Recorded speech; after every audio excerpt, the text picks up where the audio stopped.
Diviértete interactuando con el público en tiempo real. Estoy tratando de cuadrar la cámara porque la luz es muy intensa al fondo y se pone como borrosito. Bueno, Elliot Cava. Estamos leyendo al día de hoy otro libro de Marian Rojas Estapé que se titula Cómo hacer que te pasen cosas buenas. Todos queremos que nos pasen cosas buenas, tenemos que procurarlas. Entonces la doctora dice, y está hablando ahora de la cronopatía, la obsesión por aprovechar el tiempo. Y aquí hay una frase de John Steinbeck que dice, el arte del descanso es una parte del arte de trabajar, que no se nos olvide. En el ejercicio también pasa así. Para ilustrarnos, la doctora nos va a hablar de un caso de ella que es el caso de Francisco. Mari, bienvenida. Francisco es un directivo de una multinacional que sacó muy joven una oposición a abogado del Estado con una nota muy buena. Desde entonces su trayectoria ha ido en ascenso. Empezó en el ámbito administrativo, luego se fue a la empresa privada. En algún momento de su vida se ha dedicado a la política sin llegar a involucrarse al 100%. En general, se trata de un hombre al que le encanta estar metido en muchos asuntos. La política, la historia, la filosofía, por supuesto el derecho, le gusta escribir, por ello tiene ocupada su agenda desde que se levanta hasta que se acuesta. Bienvenido a Encantado 34. Cuando tiene tiempo libre se agobia porque le gusta tener la sensación de que aprovecha el tiempo. Es workaholic. Cuando está desayunando con su familia, él pregunta cuál es su plan para el día. Siempre encuentra algún intervalo en el que considera que alguno de ellos aprovecharía mejor el tiempo si hiciera alguna otra cosa diferente. Los hijos se pasan las tardes en el colegio asistiendo a clases extraescolares, música, chino, inglés, arte, deportes, excepto la del viernes, que a él le gusta que la dediquen a ordenar sus cuartos y a jugar. Y el fin de semana él siempre tiene un plan perfecto, organizado, playa, montaña, visitar una ciudad, y la mujer vive detrás de él y muchas veces le confiesa que no le sigue el ritmo, que necesita que pare. A lo que el marido le contesta que la vida hay que aprovecharla y que se encuentran en su mejor momento. ¡Qué agotador! Él se ha empezado a preocupar porque empieza a dormir mal, a tener migrañas y a veces vértigo. Decide ir al médico tras una ardua recolocación de su agenda, pues no tiene tiempo para ello, y le recetan unas pastillas que le hacen efecto levemente. Vive constantemente contra el tiempo y sin capacidad de disfrutar. La familia viene a mi consulta con una petición concreta: que pare, que aprenda a no hacer nada. Fresita, bienvenida. Alejandro, Mari, gracias por estar allí. Pero él expresa que no quiere parar, que esta es su forma de ser, que si frena se agobia porque no sabe vivir en la calma. Pauto para el estado de ansiedad una medicación a dosis muy pequeñas, infraterapéutica le llaman. Al día siguiente me llama para comentarme que se encuentra profundamente adormilado en el despacho. En cuanto se vio frenado un poquito, su cuerpo reaccionó como si hubiera ingerido una dosis brutal de un sedante. Joaquina, bienvenida. Lo que tratamos de mostrarle a Francisco es que no sabe vivir en el relax. Él mismo reconoce que en cuanto detecta una sensación de quietud, allí surge la ansiedad y que ésta se apaga en cuanto empieza a realizar una actividad. Está sin poder hacer nada. Lo más importante con Francisco es enseñarle que no ya a relajarse. No es capaz de realizar técnicas de relajación como yoga o mindfulness porque le dan taquicardia. ¡Wow! Sino a ser consciente de que necesita aprender a descansar. Juan Pablo Delgado, bienvenido a la lectura. Sigo. Ser conscientes de esto, lo que se denomina insight, es su primer paso en la terapia. El segundo, que aprenda a realizar un ejercicio que no sea solo dinámico, es decir, que aprenda a perder el tiempo y a relajarse.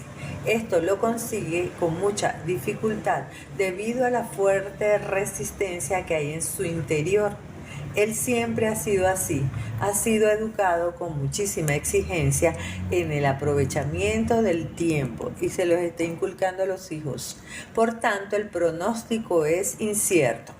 Lleva varios meses en terapia, ha ido mejorando poco a poco. Ha conseguido dar a la familia momentos espontáneos en los cuales disfrutan de hacer poco o nada o incluso improvisar, cosa antes inviable. Vamos a ver si Francisco aprendió o cómo es este diagnóstico. Un poquito de agua. A ver, lo voy a colocar aquí porque está pegando mucha luz. Aprendamos a parar, dice la doctora. Frenar para ver, observar y disfrutar. ¿Te has fijado que para observar y contemplar de verdad hace falta pararse? Inés, bienvenida. Sigo. Corriendo no se percibe la belleza.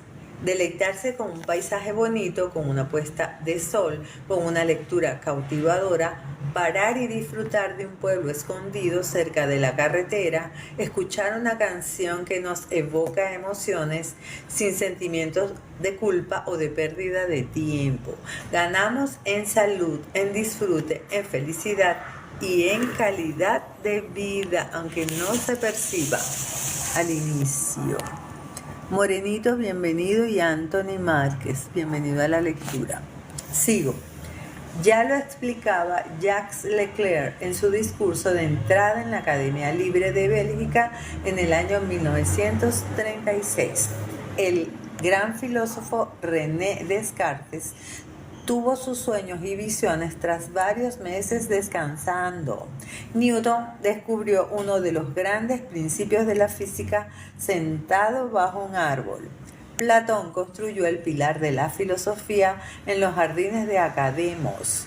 Ninguno de ellos llegó a sus descubrimientos en un momento de vida frenética. No es corriendo y de forma apresurada como se llega al trasfondo y a la belleza de la vida. Bien dicen por allí, sin pausa pero sin prisa. Dailis Ortega, bienvenida a la lectura. Estamos leyendo cómo hacer que te pasen cosas buenas. La soledad, dice acá, el descanso, el silencio, el ir con pausa, son claves para crear y para comenzar los proyectos con ilusión. El mundo está enfermo, efectivamente sufre de estrés crónico. ¿Cómo va a funcionar la sociedad si creamos seres hiperestresados corriendo y funcionando a toda velocidad? La vida frenética indica que es el entorno quien nos dirige y no uno mismo.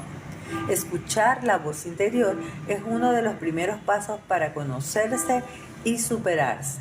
Esa voz no se escucha ante el frenético ruido de la vida. Paz interior, sosiego. Eso piden todas las terapias actuales. Surgen sin parar en muchos lugares cursos de yoga, mindfulness y todo tipo de meditaciones para desconectar del bullicio exterior. Bueno, ahorita estoy haciendo las meditaciones de Martín Merayo, que es un argentino que me gusta mucho y lo encuentran en cualquier parte. Miramos tanto el reloj que no damos tiempo a lo importante. Aprovecha una tarde de domingo y desconecta del teléfono y del reloj. Usa el modo avión en casa, sin miedo a desatender una llamada, un correo electrónico, una noticia o un tweet. No necesitas estar en línea las 24 horas del día, no señor. Aprende a perder un poco de tiempo ganando en paz y serenidad. Oh sí, últimamente estoy aplicando la del modo avión en las noches porque el ruidito no te deja. No abarques demasiado, aprende a renunciar, vive el momento presente, intenta saborear la naturaleza, la playa, el mar, la montaña, de vez en cuando. Te abrirás a grandes sensaciones que te llenarán de verdad. Eso sí, sin perder de vista tu proyecto personal. Planifícate en puntos de referencia, pero disfrutando cada vez que llega un momento especial, deseado o emocionante. Teto y Goyo, Fabi, bienvenidos a la lectura. Sigo. Un poquito de esto.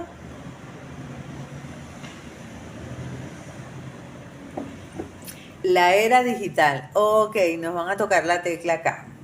Volvía de México la doctora Rojas Destapé y cuál fue mi sorpresa leer en el periódico una noticia impactante. Facebook admite que juega con la mente de sus millones de usuarios. Sucedía en un evento médico en Filadelfia donde el cofundador de Facebook, Sean Parker, reconocía que su empresa había sido creada para explotar una vulnerabilidad de la psicología ser humano: la retroalimentación de la validación social.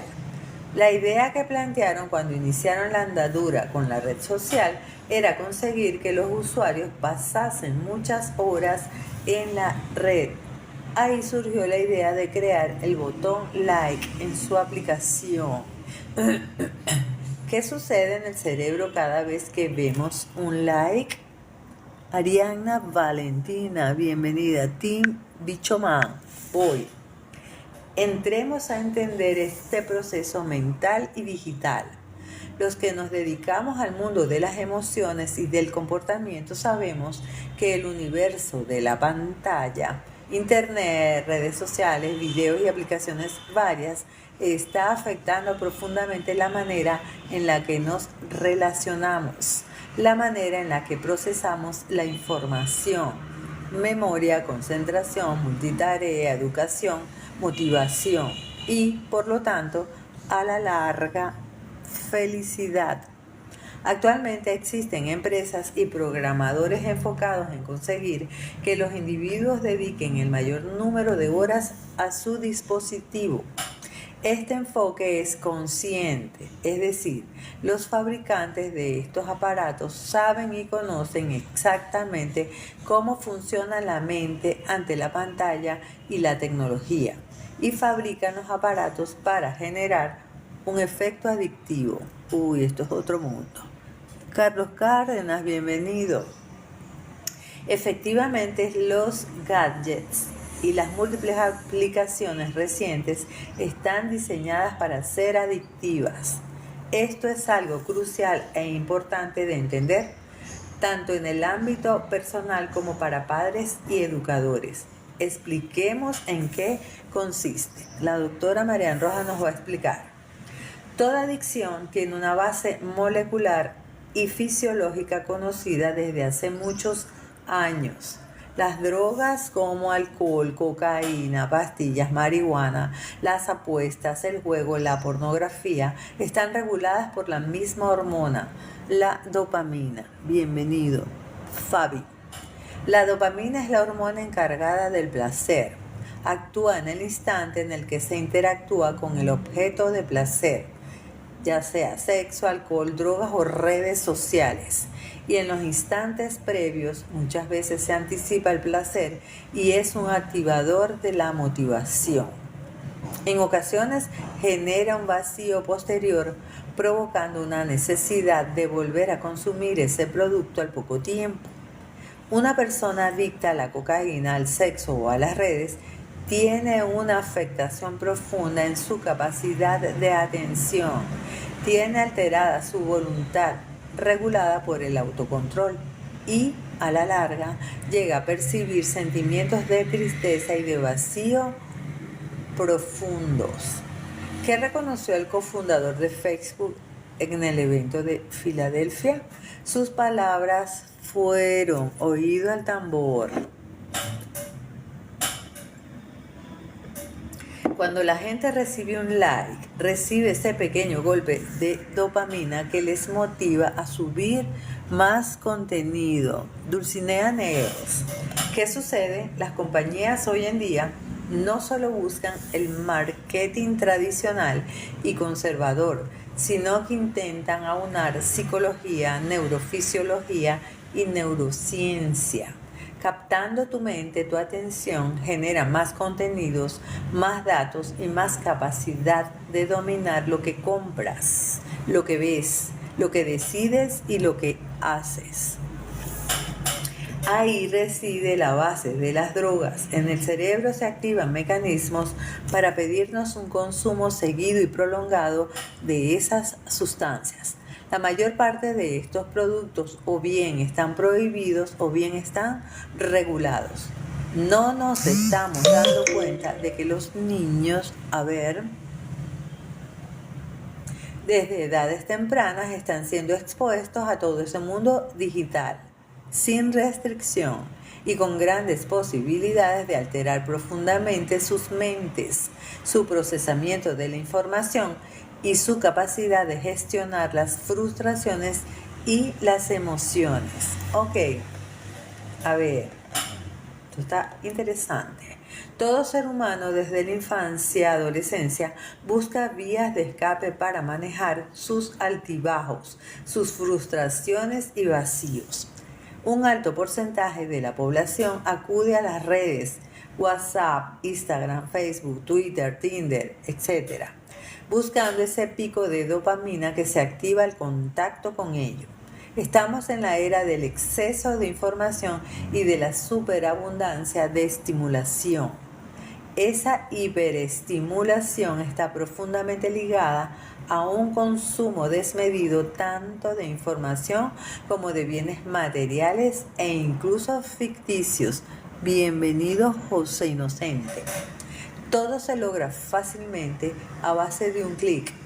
Cuando uno no logra lo que quiere cuando quiere, se activan circuitos de frustración que están en la base de la debilidad de carácter de muchos jóvenes carentes de capacidad de esfuerzo. Lo que cuesta tarda en generar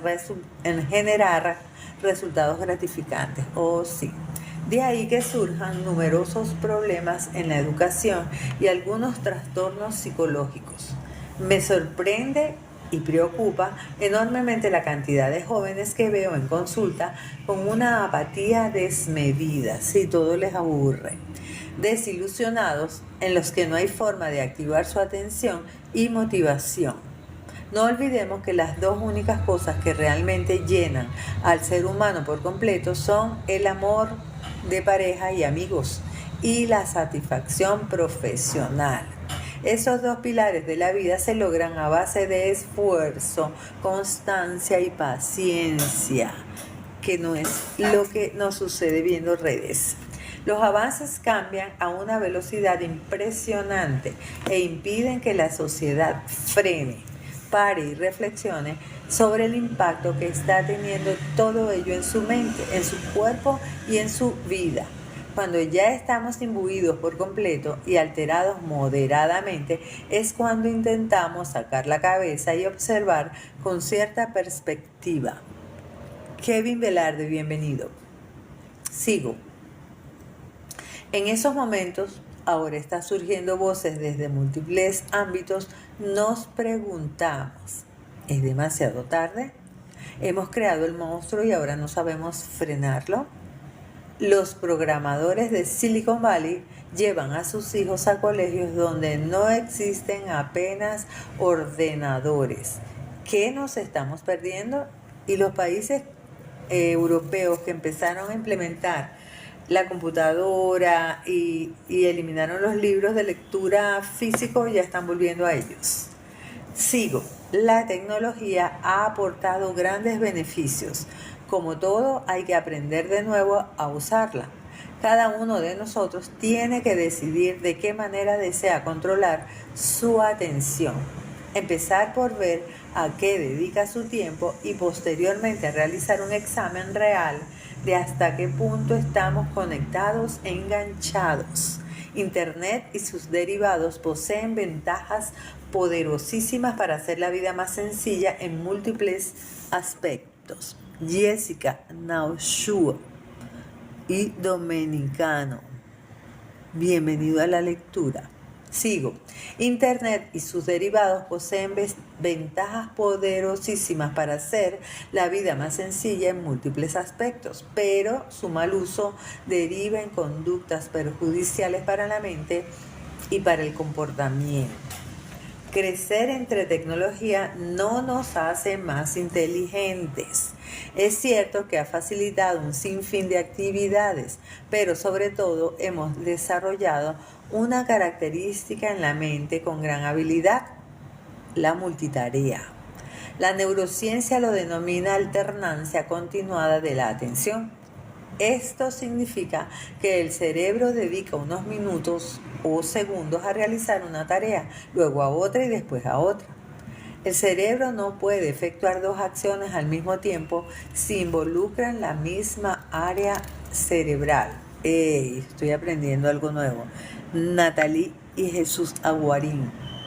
Si nos encontramos escuchando la letra de una canción en inglés a la vez que leemos un libro, no realizamos ninguna de las dos tareas al 100%. Se produce una alternancia en el foco de atención debido a que tocan la misma zona cerebral. La realidad es que cuando realizamos la función multitarea, el cerebro es capaz de captar de forma superficial mucha información, pero no es capaz de retenerla. Clifford Nass, sociólogo de Stanford, fue uno de los primeros, de los primeros en estudiar la relación entre el déficit de atención y la multitarea. A pesar de lo que se pueda pensar, las personas que hacen varias cosas a la vez, como hablar por teléfono, contestar el correo, son menos eficientes. Es cierto que son capaces de cambiar de foco de atención más ágilmente, pero los estudios afirman que conlleva un bloqueo de la memoria de trabajo. Si esto se generaliza, acabaremos viviendo en una sociedad superficialmente informada y carente de formación. ¡Wow! Vamos a ver. Esto está tan interesante que no lo quiero soltar y ya se está acabando el tiempo. Los investigadores de la Universidad de Saarland, Alemania, B. Spinger, J. Cray y etc. han publicado interesantes estudios sobre el tema. Cuando la mente alterna varias tareas, los circuitos cerebrales realizan una pausa entre una y otra, consumiendo más tiempo y generando menos eficacia en el procesamiento de las tareas. Estamos hablando de una reducción de hasta un 50%, flores. El siglo XXI es el siglo de la hiperestimulación. Gracias o pese a las nuevas tecnologías, el cerebro se ve expuesto y obligado a procesar cantidades ingentes de datos que llegan a nuestros sentidos, fundamentalmente la vista, que irrumpen en oleadas o de forma simultánea. Esta hiperestimulación tiene graves consecuencias. Los niños y jóvenes acostumbrados a este bombardeo precisan estímulos cada vez más fuertes e intensos para motivarse. Esto merma su curiosidad, asombro y ganas de querer aprender algo que vaya más allá del mundo digital. Se encuentran desmotivados y su creatividad e imaginación completamente anuladas. No solo eso, desde la infancia se les acostumbra a un ritmo de vida y a una intensidad que dificulta la serenidad y el disfrute del silencio. Se puede afirmar que los hijos saltan constantemente de un estímulo a otro. No olvidemos que el éxito en la vida lo logran las personas que son capaces de concentrarse y enfocarse en lo que realmente desean, siendo capaces de perseverar en el propósito. La atención del cerebro se desarrolla en la corteza prefrontal. Esta zona se encarga de la voluntad, el autocontrol y la planificación de una tarea. Hay que desarrollar esta zona del cerebro en los niños desde pequeños.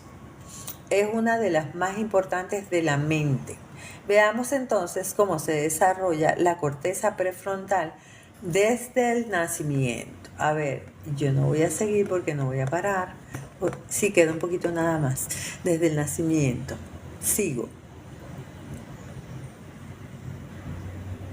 Un bebé comienza a prestar atención cuando ve luz a los meses de vida. Su atención se focaliza donde encuentra luz, movimiento y sonido. El gran reto de la educación consiste en conseguir que los niños presten atención a cosas no móviles ni luminosas como papel, comida, escritura, lectura, deberes. Se trata de encauzar su voluntad y atención para que sean capaces de concentrar su atención de forma voluntaria. Si en ese instante de su vida regalamos a los niños iPads, teléfonos o tabletas, la atención del niño vuelve a la luz, movimiento y sonido. No es un avance en su corteza prefrontal, sino un retroceso claro, ya que el niño se motiva y responde como cuando era bebé. La única diferencia es que los sonidos son más intensos y las luces y movimientos cambian a una velocidad más vertiginosa. Con razón se ponen así, hiperactivos, y además de eso se desenfocan. El cerebro de los jóvenes necesita aprender a focalizar su atención, a desarrollar de manera sana la zona frontal del cerebro, responsable de la voluntad y del autocontrol. Una exposición excesiva a la pantalla inhibe el correcto funcionamiento con un claro déficit en la atención y en la concentración. Hoy existe una gran corriente sobre la importancia de la meditación, en particular el mindfulness. Bienvenido Samu y Osvaldo, ¿cómo estás? El mindfulness es la atención plena. Enseñamos a los jóvenes a no concentrarse y de adultos luchamos por recuperar la capacidad de autocontrol de nuestra mente y atención. Realmente hay algo que no estamos haciendo bien. La hiperconectividad se encuentra íntimamente relacionada con la hiperactividad. El famoso TDAH, trastorno por déficit de atención e hiperactividad, guarda un estrecho vínculo con ello. Esto está en la página 158 del libro Cómo hacer que te pasen cosas buenas. Sigo. Los jóvenes diagnosticados de TDAH poseen grandes dificultades en la concentración y atención y baja tolerancia ante la frustración. El uso prolongado de las tecnologías produce alternativas gratificantes, fáciles y atractivas, pero dificulta el ser capaces de prestar atención a estímulos no digitales. Hay que educar offline, sí, sobre todo a nivel emocional y social. La comunicación cara a cara es el mejor modo de aprender a leer las emociones del otro, apuntaba Nas. No olvidemos que la tan conocida inteligencia emocional es una de las claves del éxito en la vida. La pantalla es la peor educadora para lograrla. Aísla y encapsula al niño de todo lo que le rodea. Frena la capacidad de entender las emociones, de conectar con las personas, con sus emociones, y anula la capacidad de expresar lo que uno siente mirando a los ojos y no al teclado o a la pantalla. Los jóvenes de hoy no saben expresar sus emociones mirando a los ojos de la persona que tienen enfrente. Eduquemos a los niños para que sean capaces de paladear la vida. Bienvenida Maribel, bienvenida a la lectura. Sigo. Eduquemos a los niños para que sean capaces de paladear la vida, las emociones y las relaciones personales de tú a tú, mirando a los ojos de la persona que tienen enfrente. Los jóvenes conectan más fácilmente con una pantalla, una red social o un videojuego que con la naturaleza, las personas y la realidad. No se trata de negar la tecnología ni negar el avance digital, sino de saber introducirla de forma sensata y escalonada en la vida de los niños y adolescentes, enseñándoles a ellos mismos a controlar el acceso a las aplicaciones y a los contenidos. Decidamos realmente educar para conectar primero con la realidad de las cosas, las emociones de las personas y la naturaleza. Hecho esto, estaremos preparados para adentrarnos paso a paso en el mundo digital. Ok, vamos a dejar entonces esta lectura hasta acá. David y Tete Fer, y nos vemos el lunes a las 8 de la mañana, hora de Venezuela, para continuar leyendo el libro de Marian Rojas Estapé que se titula Cómo hacer que te pasen cosas buenas. Dejo colgada esta lectura del día de hoy en YouTube, TikTok e Instagram. Muchísimas gracias, feliz fin de semana. Un besito, bye. Gracias.